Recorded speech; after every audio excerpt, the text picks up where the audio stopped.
everyone, thank you so much for coming back. This is your girl, Grace with the Grit. I film about faith and I inspire people to be more productive. Now, I have been thinking a lot recently about this thing called gratitude, and it did birth a couple of questions and answers in my mind, which I have thought to share with us today. If you're interested to know a little bit more about what gratitude actually entails, please keep watching.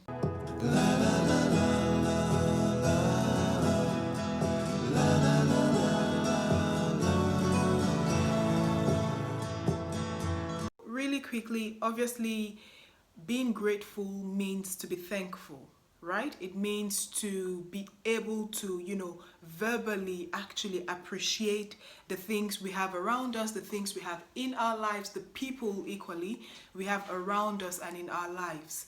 Gratitude also means to be able to recognize a third party, the action of an influence in our lives. Okay, you cannot be grateful if you refuse the place of an external party, not necessarily third party, an external party. For you to come to that place of gratitude, you need to have thought of things in the light of someone helped me. Without that person, I wouldn't have achieved ABC. Okay, now the first thing that got me thinking is that people are not grateful for so many reasons, despite how often we say be thankful, be grateful. It is more or less just from our lips. Yeah, we're saying it because everyone is saying it because that is what we have to do. We have to be grateful. But why are people not grateful? They don't even realize that, we tend to let the slightest things pass us by without an ounce of gratitude. The first reason why men tend to be ungrateful is pride. Okay, now, hopefully this message gets to the right set of people. I know this is not something we always love to hear. No one wants to be told they are proud. If anyone comes to me and tells me, oh Grace, you're really proud the way you behave, obviously it's going to offend me, but the purpose is going to be at the end of this video. Hopefully you stick through to the end.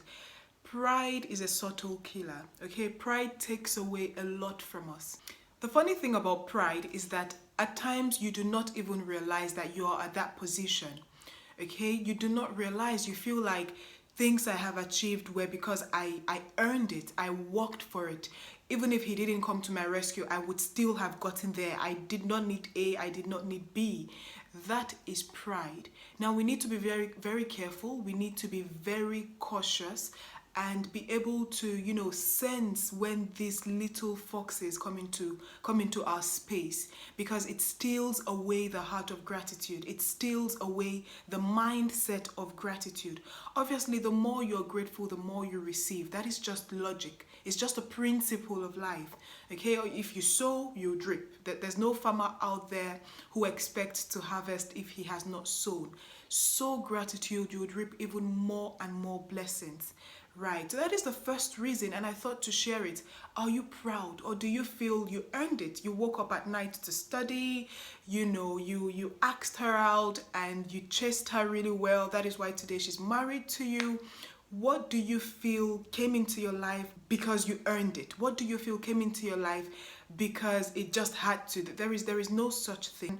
Once we start thinking like that, it pushes us to a place of lack of gratitude. The second thing I want to let us know is that people tend to be ungrateful because we are rational human beings. You always want to give an answer to everything. You always want to, define situations. That is why science does not always go with spirituality, because science is there to give you proofs and facts and tell you if you didn't do this way, you wouldn't have gotten this type of result. Okay? It only came out this way because you did this the way you had to.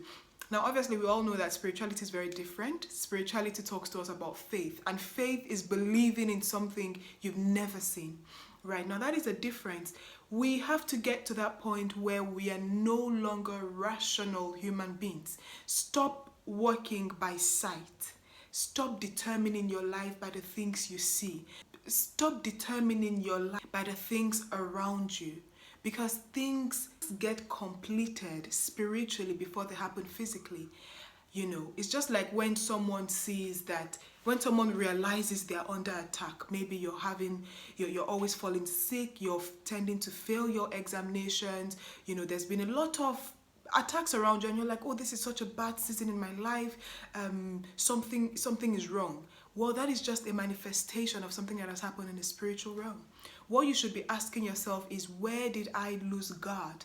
What did I fail to do that brought me into this situation today? There is a man of God out there who usually says, time does not change anything. Time only reveals. Time is only going to reveal your habits. So what are the things you're building in your life today? What are the things you're comfortably doing today? Time would tell, okay? Time would paint a bigger picture, a broader picture. It's like a lady who goes, who carries a pregnancy for 9 months. After 9 months, the baby's going to come out. And even if she was in her house, locked in for the whole 9 months, very soon the neighbors would hear a baby cry in the house, because after 9 months, that is the right time for that thing to birth out. Okay, so the point is, at times we need to be less rational, if that makes sense. Don't get me wrong. You have to judge situations when they come your way, when they happen. But at times, leave the space, for the Holy Spirit to take control. Leave space for Him to speak to you. Create that environment, okay, for Him to actually drop a message in your heart without you wanting to find out the source. You would not always know the source and the roots of everything that happened to you. So that's it. This was really just a quick watch. Just to wrap up, hopefully this month of October, is going to be one full of gratitude for yourself, one full of thanksgiving. And I'm just throwing it out there. Be intentional about how grateful you are.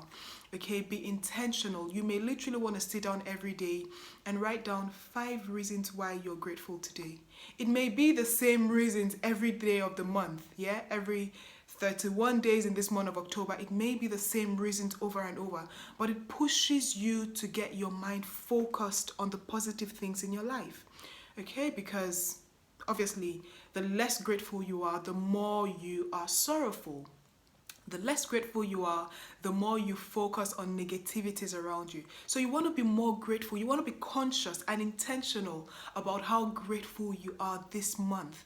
That would push you to see beautiful things around you. And at the end of the day, obviously, we need to keep giving thanks to God, because it is by His grace that we are still here and standing. Thanks a lot if you have watched up until here. If this was a blessing to you, please do share with 1 or 2 persons. You just do not know who may need to hear this at this point. If you enjoyed, please make sure to subscribe. That would go a long way. You watched up till here. You are super, super amazing. Thank you so much. Have yourself a lovely week. And until I see you again, bye.